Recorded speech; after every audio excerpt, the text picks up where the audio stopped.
Hey guys, welcome and welcome back. Tisha here, back with another review for Sister Wives season 16. This review really might be trash.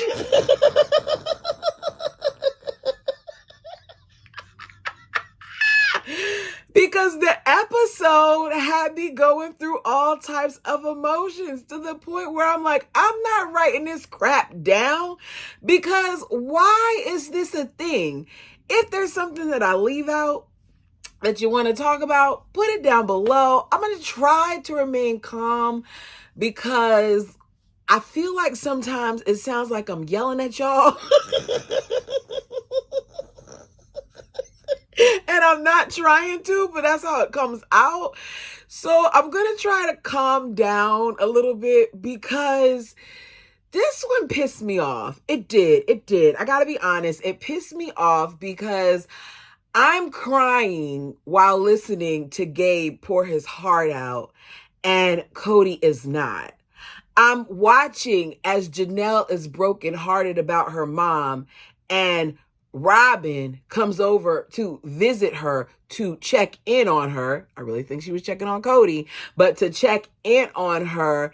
And she takes that opportunity while this woman is mourning the loss of her 70-something-year-old mom, which I think is young. To die at 70-something, I still think it's young. I don't care what people say. Like, I don't...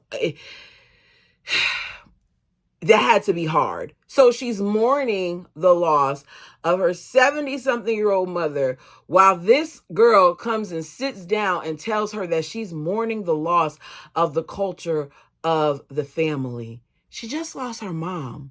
Why are you making this moment about you? How does this chick still have teeth? Like, seriously, how does she have teeth or beak or feathers? Because how are you that comfortable that you come over to my house while I'm trying to just make it through a few days after my mom's funeral to talk to me about your mourning?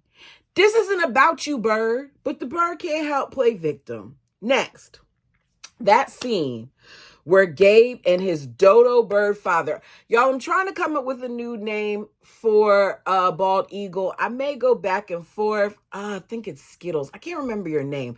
But you did bring up a good point. And someone else has said it before about what the bald eagle represents. And I know you weren't serious, but at the same time, it is something to consider that, maybe he needs a different name. You suggested the bald vulture, but it doesn't flow the way, bald eagle does. I'm not getting rid of bald eagle, but I may call him some other things in addition to the bald eagle.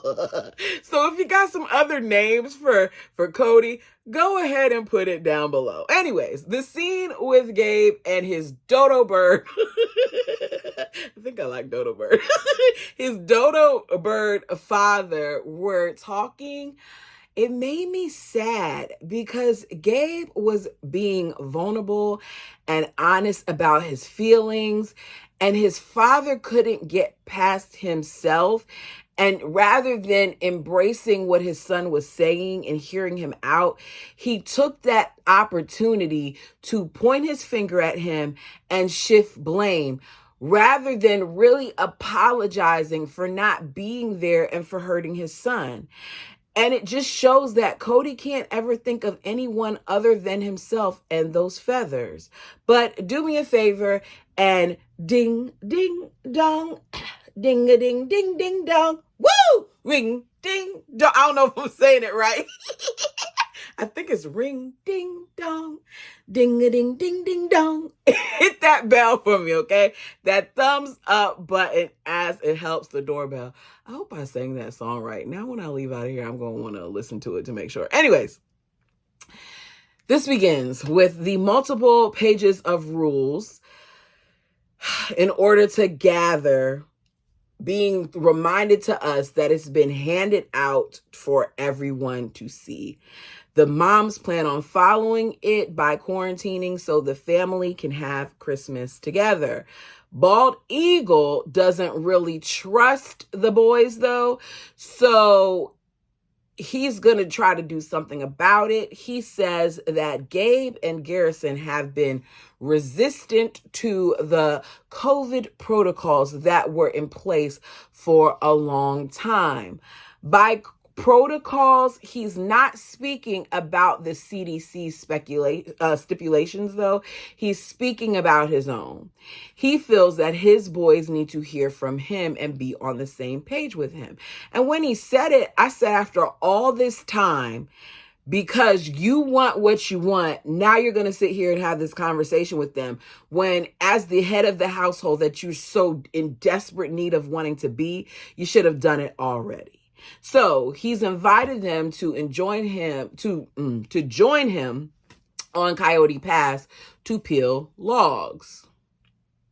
I don't understand why he can't just have the discussion with them.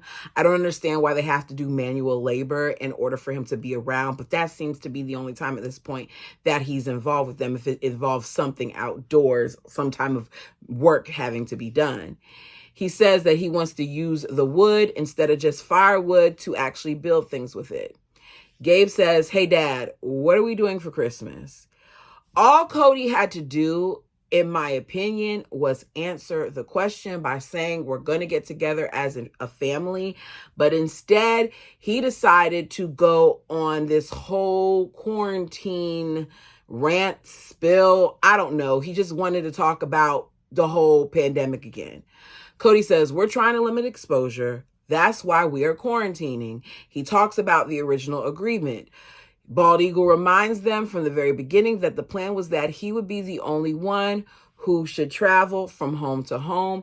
Gabe says none of them are down for his dad's plans. They all felt like him going from home to home was stupid.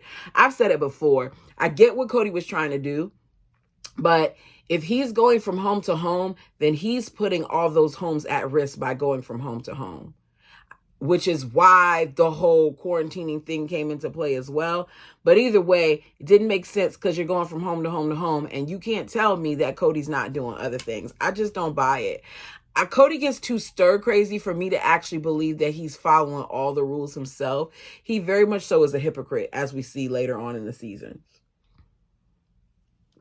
It's made clear very quickly that his sons are not happy with the way things have been handled during the pandemic, but they agree to start quarantining the way that Cody has stipulated once Hunter arrives. Gabe shares that all the parents at this point have different rules, and he feels like everyone is telling him something different. Cody says that shouldn't be the case because I gave all the moms a slip of paper.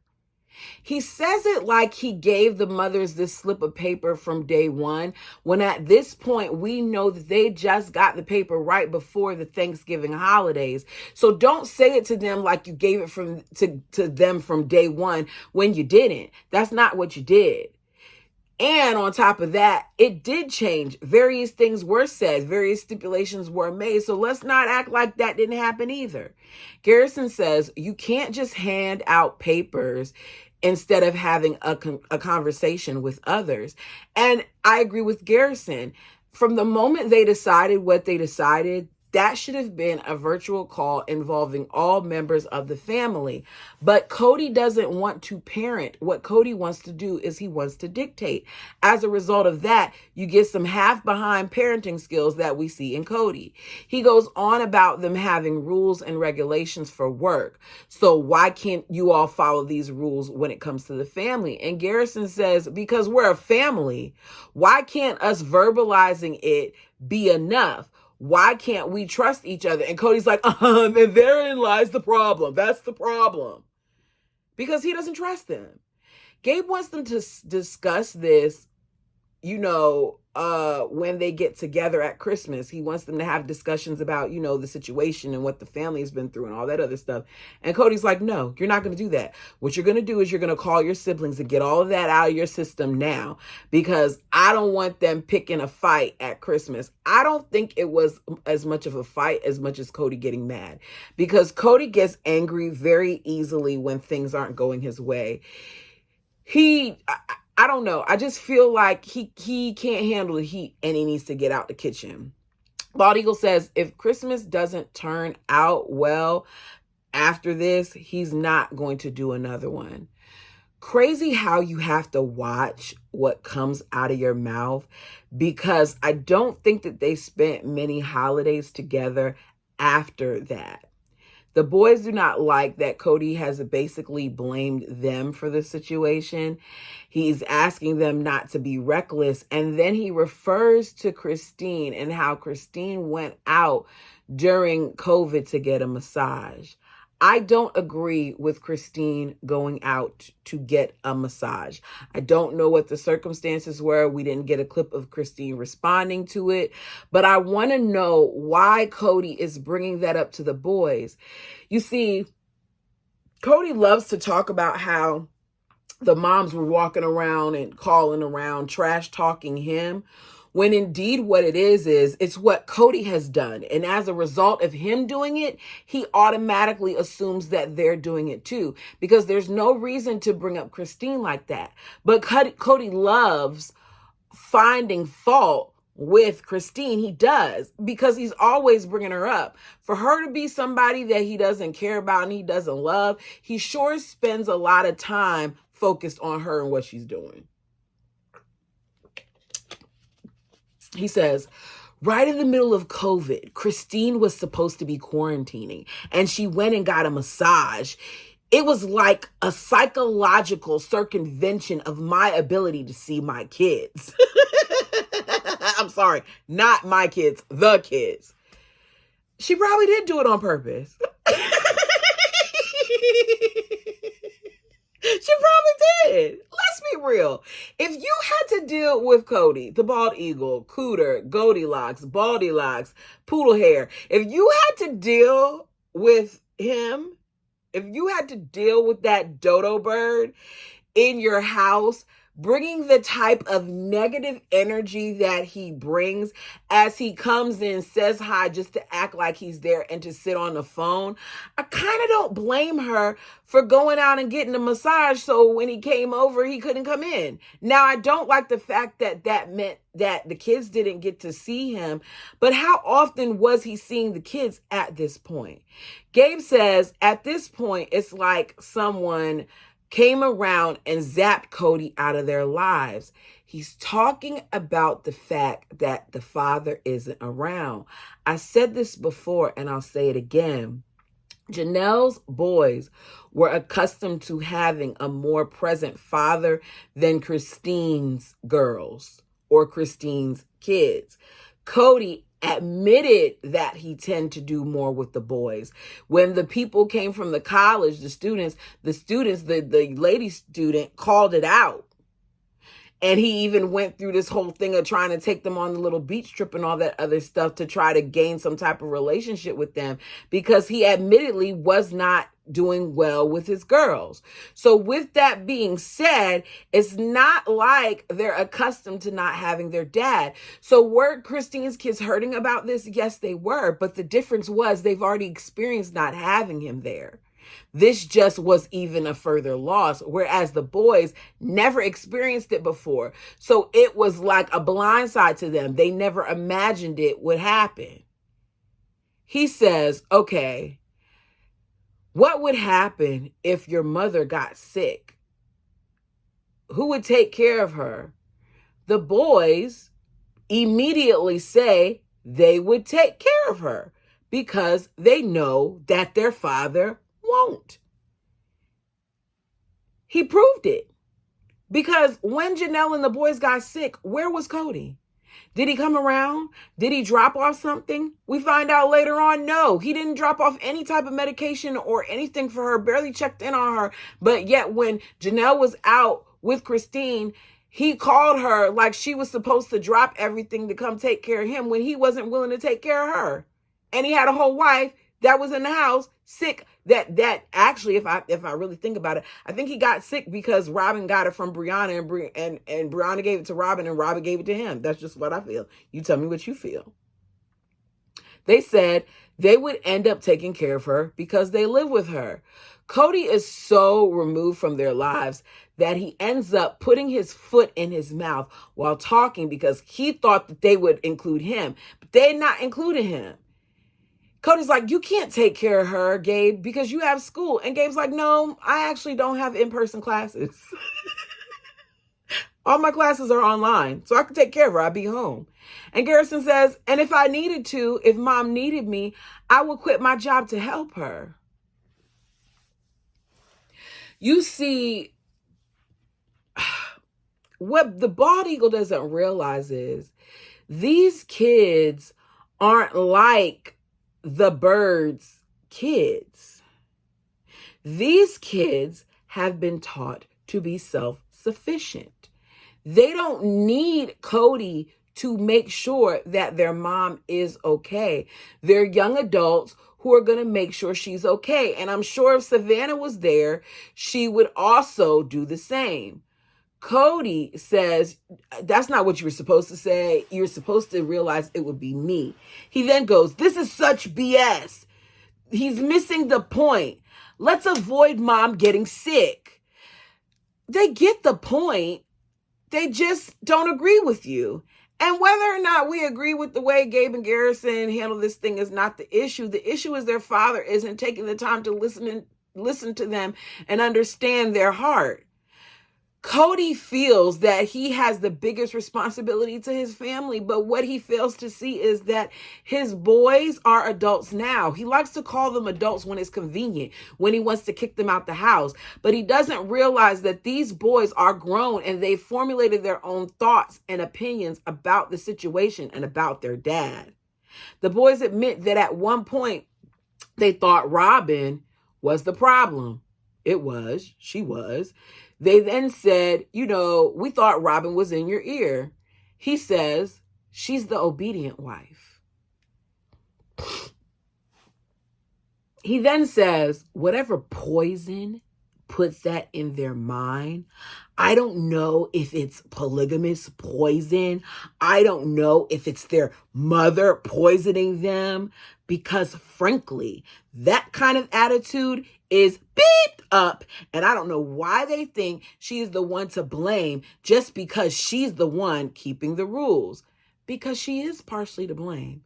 You don't know why she thinks they think she's the one to blame, but later on in the episode, correct me if I'm wrong, I could have sworn I heard, let me not say sworn. I thought I heard him say that when he wanted to go to the funeral, he had to convince Robin that it would be okay. So tell us again, she's not in your ear. She is partially to blame. They think it's all about Robin. But guess what? It's about them really not giving a bleep about everybody else.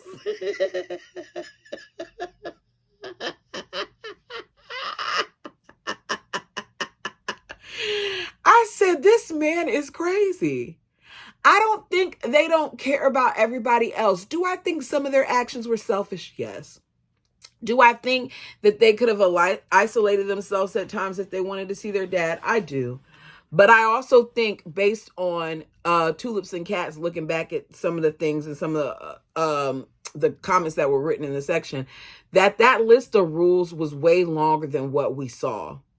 And I feel like he was extreme with it, knowing that they weren't adhering to it themselves. So let's not just put it on the boys when you play a part in this too.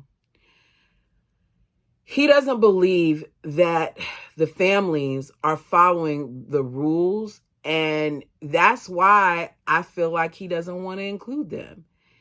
Garrison's like, look, I'll do whatever I got to do in terms of this. I'll tell him what he wants to hear, do what I got to do. I'll quarantine for the holidays, but I got to go.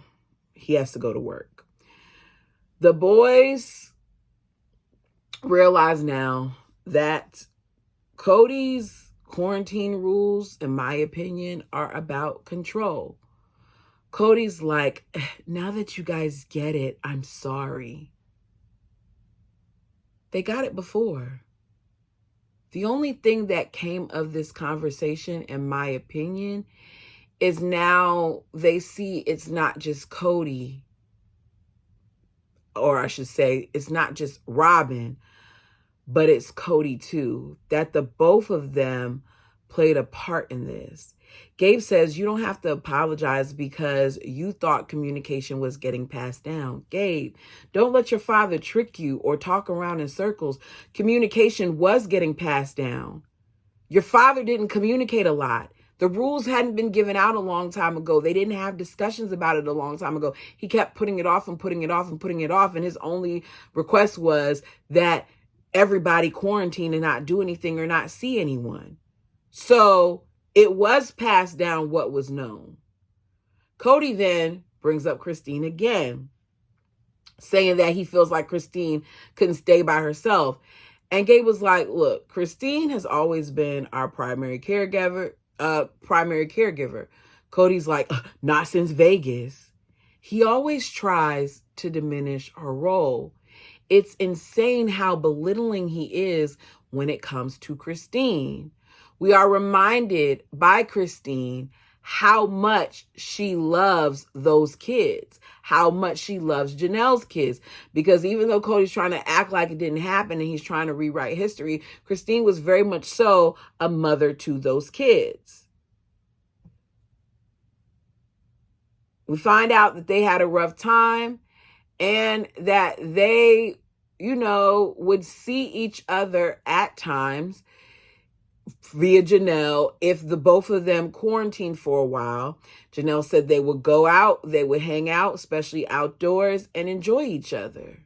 Then you got Cody, who says, some of the family came together in a little clique that has literally, listen to the words, listen to the verbiage, because the way he's talking sounds like the verb, the bird. The way that he says it, the way he says like and a little and all, it reminds me of the bird. Tell me what you think.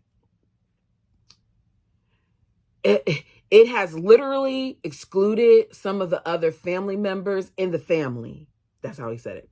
It's like the clickiness, the bullying, the exclusion and stuff like that. Gabriel sees it one way, but I see it negatively. And that's the problem. Because you're looking for the bad in this situation. You're trying to act like these two families deliberately set out and didn't include the bird or Mary. When you don't include Mary, Janelle, or Christine in a lot of the stuff that you did, Cody. It's okay for you to go on family trips with just the bird. It's okay for you to just focus in on the bird's kids and take them to school and from school and oh this and oh that. They're loyal, they're obedient, they follow rules, they do all these things. But you don't do that with the other kids. So who's really excluding people here? Janelle says, look, we follow the CDC guidelines, but that is not enough for Cody. Cody says that Christine and Janelle were visiting each other, and Gabe was like, yeah, we were visiting each other. We were struggling. They know how hard the pandemic has been for Christine, and they wanted to be there because it was hard for them, and they too wanted the support. Gabe's like, don't knock my moms. Christine raised me. My mom is my mom, so I'm going to defend them. And I appreciate him defending them and defending their actions because Gabe's like, look, they were willing to take certain risks so we could be together as a family. And Dad, you weren't doing it. Gabe tells his dad, I miss when we would have long phone calls and talk on the phone about politics and stuff. That hasn't happened since the pandemic has started. And it didn't happen because Cody was mad at Gabe. And what Cody did is what he always does, which is punishing them by icing them out. And I hate the fact that nobody points this out, but that's what it is. I don't understand how none of the adults in the family call him out on this, but that's what it is. Cody refutes everything that he's saying. He can't take a minute to step outside of himself and hear his son's heart in that moment. Even if you don't agree with his actions, bald eagle, the least you could do is sit back and be willing to hear that your child is telling you that he misses you. But instead of hearing that, Dodo Bird wants to be angry. He tells the camera, I'm angry. But I should have been in that moment reinforcing my love for Gabe. Anger shouldn't overcome love, especially not when you're dealing with your offspring. How can you even allow that to be a thing? There are things that my child may do to upset me, but at the end of the day, that's my kid. And I'm going to love him in spite of. That's what love is. But Cody, I don't really feel like he loves them. I just don't. Maybe I'm digging a little bit too much. I don't feel like Cody really knows how to love anybody because Cody equates love with things that isn't a part of love. Why does you being obedient to me equate me loving you? No. I just don't agree with it. He said that he's mad because Gabe isn't accountable.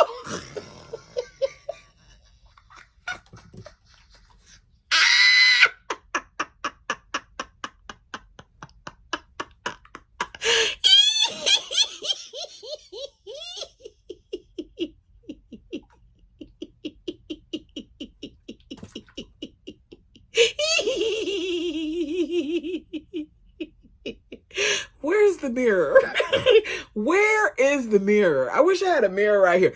Cody, this is your mirror. Look at yourself. Look at yourself when you make that statement. Say to yourself, why aren't you being accountable? You have some nerve to sit there and talk about how Gabe isn't being accountable when he's sitting here and he's telling you what he's accountable for. Cody says, Janelle is laying down the law. Janelle, what? I don't know what my notes say. Okay. Janelle is laying down the law in that house.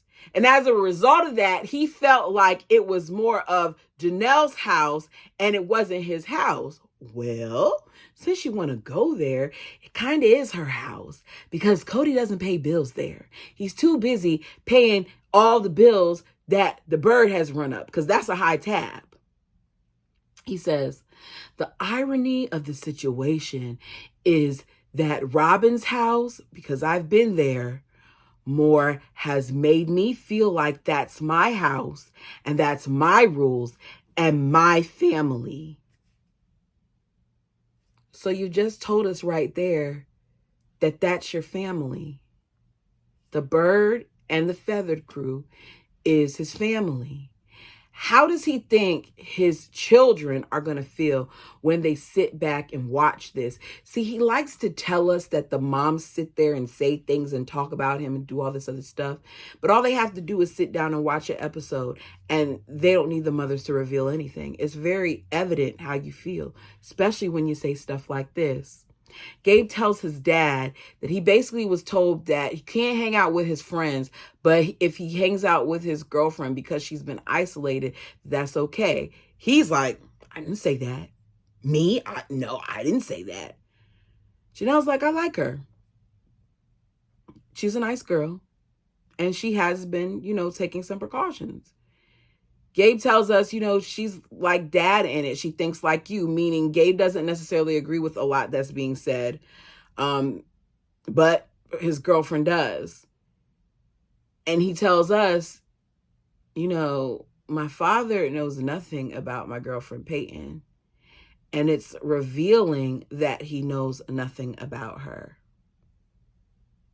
It is. Because that's how disconnected he is. He didn't even know that Gabe had a girlfriend. And he doesn't want to sacrifice his girlfriend. Cody still does not feel that Gabe understands the sacrifices that he, as the head of the household, has had to make. And Gabe's like, look, you're talking about different sacrifices. I've done 2-week quarantines from her to be around you. Cody acts like he doesn't know that. And rather than staying there on that subject, he brushes it over. There's a lot that Cody does not know. And he's not going to talk about that. Instead, he has to make sure that he doesn't stay down that hole, because Gabe just pointed out that I've made effort and you haven't.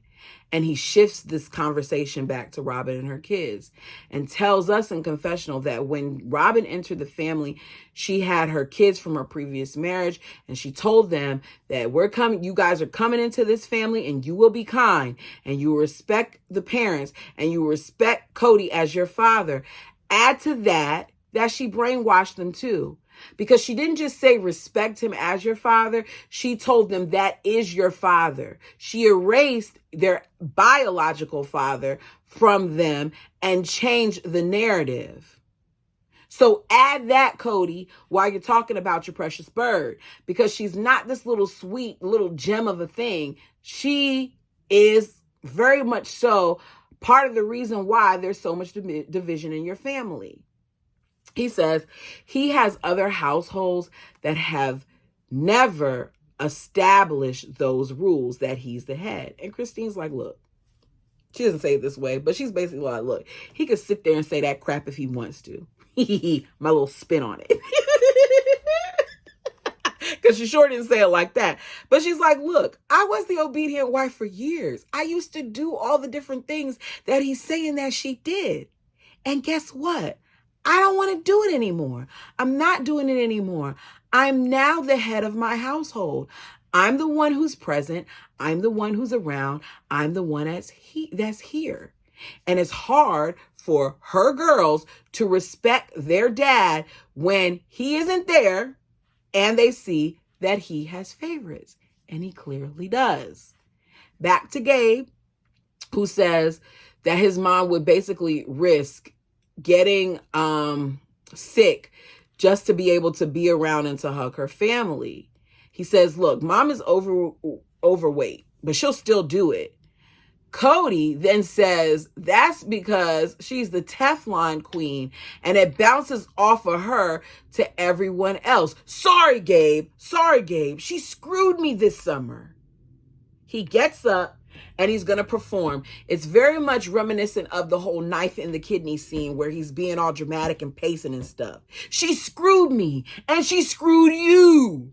And then every time I bring up the rules, she will walk out of the meeting. I say he's a freaking liar. He's a freaking liar. That's not why she walked out of the meeting. And she didn't do it every time because you barely spoke about the stuff. Gabe isn't trying to hear that. He's like, look, Dad, I'm being vulnerable to you. I'm revealing my emotions to you. You can reveal yours without being angry. His son is so mature and rational in that moment because he could have easily shut down when he heard the way that Cody was speaking about his mother and Christine. But rather than doing that, he was still trying to hear him out because he desperately wants that connection back with his dad. So he tells him, you can reveal how you feel without being so angry.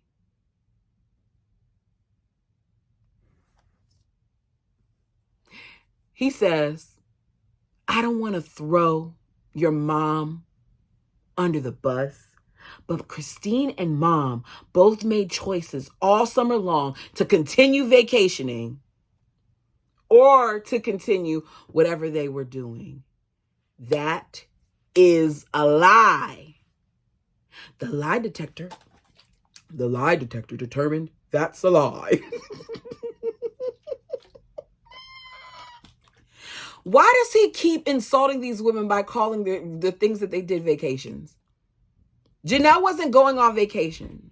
Janelle was there to take care of her grandchild while her other grandchild was having limbs amputated. Janelle was there to support her daughter in any way that she could while her other child was sick, was under the knife.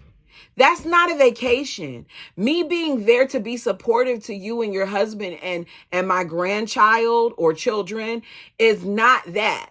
But he keeps wanting to call it a vacation. Christine, that wasn't a vacation either. Janelle had a whole mom who was dying from cancer. And rather than spending time to see her mom, she was quarantining. Get the out of here with that, Cody. Like, get out of here with that. You talk crap about my mama and you expect me to be okay with it?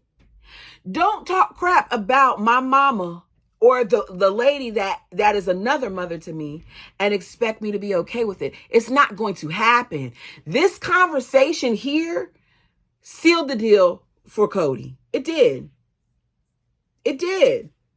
He showed his hand there because Gabe isn't there to talk to you about the moms. He's there to talk to you about you and him. Christine says, look, Janelle is super loyal to Cody, so she doesn't deserve all of this. Gabe now, because he's just trying to get past this, takes some responsibility for his actions. He's crying as he's speaking, like he keeps getting choked up. And Cody doesn't get why he's so upset about it. It really seems that Cody can't just like feel anything. He can't have empathy, sympathy, nothing. And this is his kids. Gabe was like, look, I'm going to be a teammate. I'm going to do what I got to do. We're going to do this together. And Cody leaves. He says, okay. And he leaves. Gabe has tried so hard with his father. And on the couch, he says he feels like he did not get what he wanted out of the conversation. Like he reached out and it hasn't been reciprocated. He's crying as he's telling us this. He says he's tried time and time again, but he's got no effort back from his father. And it hurts. And he then is crying a lot. And he says to the cameraman, are we done? Y'all. He's not my kid and I was crying. He's not my kid and I can see that he just wants his dad, that he missed talking to him, and that he's trying. He's trying. But Cody isn't. Because let's say that they weren't doing what they were supposed to do. How hard would it have been to FaceTime his kids so that he actually knew what was going on in their lives? What's preventing him from doing that? It sounds to me like he's just not in touch with them much at all. And there's no excuse for it, in my opinion, because I don't understand how a man can sit there and see his son crying and he has no reaction to those tears other than frustration. In my opinion, this whole situation comes down to a power struggle and what Cody wants, because he keeps insisting that he's the leader and he seems to be more concerned about that than he is about actually getting COVID. So we go from that heavy scene to seeing Christine continuing the family tradition that she has with putting the kids putting shoes out and then candy being put in the shoes. Look at my face. And then them using that to make gingerbread houses. They're quarantining so that they could be with the family. They are excited for Christmas and the energy feels great. And then we get to Janelle, who got a devastating phone call that her mother was passing from cancer. She wanted to bring her to Arizona at one point, but it had gotten so bad that she couldn't move her. So when it came to the end and she got that call, she was able to rush to her mother's side to spend the last few hours of her mother's life with her before she passed. When she was saying it, I was crying again, because any of us who have ever witnessed, the loss of a loved one, whether it be from cancer or anything else, it's a life-changing event when you witness that person's final moments. Cody is heading there. He explains that, Janelle's mom was married to his dad. He asks Mary and Robin to stay home to limit exposure with the funeral because Christmas, I believe, is 10 days away. He said, Robin is the wife that I can communicate with and say, I don't think you should go. And she'll say, okay, and won't. I think that was a dig to Christine because we know that Christine was there. Cody believes that this situation and him putting himself at risk at the funeral is more important than Christmas. Duh. Duh, duh, duh, duh, duh. I would agree. Mary says, it's a bit of a shocker because Cheryl was a grandma to all the kids. Even after Cody's father passed, she stayed close to Cody's mother as they were sister wives. Janelle says that her mom was conscious enough to be asked if she wanted to be resuscitated. It was her birthday. She said no. She wanted to go home to heaven on her birthday to be with her husband. And then we get the bird. Cheryl was a sweetheart. She was always really kind to me and my kids, Cheryl was the last wife coming into the family, and we had a lot of things in common. It was something that I appreciated, her kindness about. Because she was the last wife. Once again, making it about her. Christine says the funeral was hard. It was sad, which lets me know she was there. So Janelle is home when the bird stops by to check in on her. Janelle says, I really don't have a lot of communication with Robin right now. Part of me, and y'all tell me what you feel like, because sometimes I do reach and you guys will let me know. But part of me felt like Robin didn't come over there to check on Janelle. I think Robin came over there to make a scene, and I think Robin came over there to check on Cody, to see if Cody was where he is supposed to be, which is quarantining in that house. She brings the ornament and stuff, gives it to her. They talk about the funeral and how it was. Janelle talks about how her mom misses Wynn, so she now gets to go home and be with her. Then at some point, Robin shifts it to talking about, the whole family culture and how she's mourning that. I didn't write it down because I was so irritated with the fact that she said she was mourning the family culture while this girl's talking about mourning her mom. They talk about the rapid testing. They thought you had to be sick to get a test. I don't quite know why they thought that. I'm trying to think of the time of year, but I'm not quite sure. I know at that point, I definitely had already taken a test or two knowing that I wasn't sick. They then talk about how this can be a saliva test, which I never had that. I had that, to your brain thing. But they talk about how it could be a saliva test. So they're going to do that. We then hear about the polygamy stuff that's going on in the family. I'm not going over that. Bottom line is they aren't in a good place. I think I'm kind of shocked about how we, handled the pandemic. It's made me think, why would we choose to do it how we've done this? On the other side, they hope that they can come out of this together. The funeral was 4 days ago and Janelle got back. So Cody's going to take a rapid test. They all will, but we're talking about Cody. He hopes he can get clearance so that he can go back to his bird's house because he promised her that he would be back, his words, for Saul and Ari for Christmas because nobody else matters. He was hugging people at the funeral, which was going against everything that he preached. He said, if I got a positive result, I don't know if I'll be forgiven. Your loyal wife would forgive you. That's what she does. Remember, she's the loyal wife. Robin is nervous he will come back positive and she'll have to spend the holidays with her kids and Mary. Oh, perish the thought.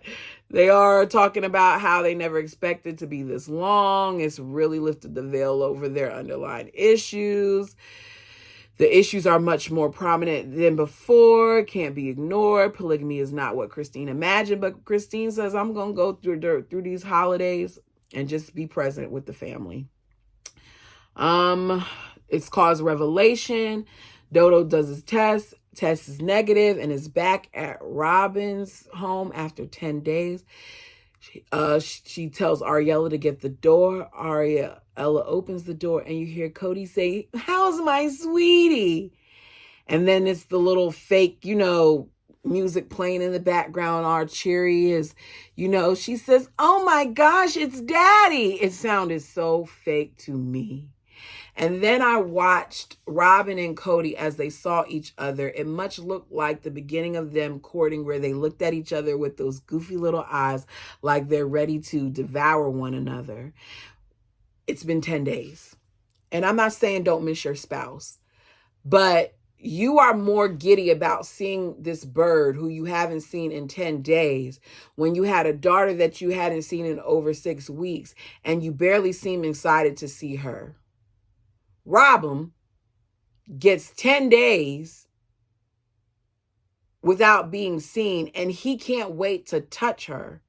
This is further proof that he favors her, because they just melt into each other.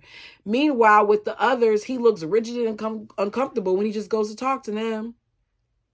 The bird says, when Cody leaves, Ariella struggles. She can barely handle 2 days, let alone 10. You're not gone for 2 days. He's there every day. Come on, bird. Like, why are we still trying this? And then she asks, why are you leaving me again? Because she's accustomed to him being there. If she was in a position where she was raised, where he left, like they say she did, she wouldn't be doing this because she would be accustomed to it. The routine would be the norm. It's Christmas Eve. Everybody's gathering. Robin texts the sister wives to make sure that certain topics are off limits. She wants to filter the conversation because that's what she does. Mary gives everyone pajamas like she always does. Cody keeps telling us how he can't help but feel blue. Next morning's Christmas. They gather at Robin's. It's noted that Ariella is forgetting some of her siblings' names. Why is that? Are there not pictures in the house? Do we not call anyone? Do we not FaceTime? Do we not say anything about the other families? There's no excuse for it. I don't care how old she is. Still, despite having his family safe in with him, Cody can't help but not be happy, and he's struggling to be excited. He got to the place where he was ready not to have Christmas altogether, but they do. We see the exchanges and the picture taking and an unjoyful Cody. Christine said it was a great Christmas, but this one was one of the quietest Christmases they ever had. Conclusion. Nothing will ever satisfy this man other than complete compliance. Gabe, at one point, even told his dad, I'll be on your team. I'll get the other people on the team too, if you just tell me what you want, crying out to him. And Cody, instead of hearing him out even then, says, you're not the head of this family. I am. Seriously. That's the problem. Cody is more determined to be the head of the family than to be an actual father. And I'm going to tell you like this. One thing that I've learned from my dad is that you don't have to say you're the head of the family in order to be the head, number one. And number two, any true leader realizes that sometimes they need assistance and they need help and they need other input.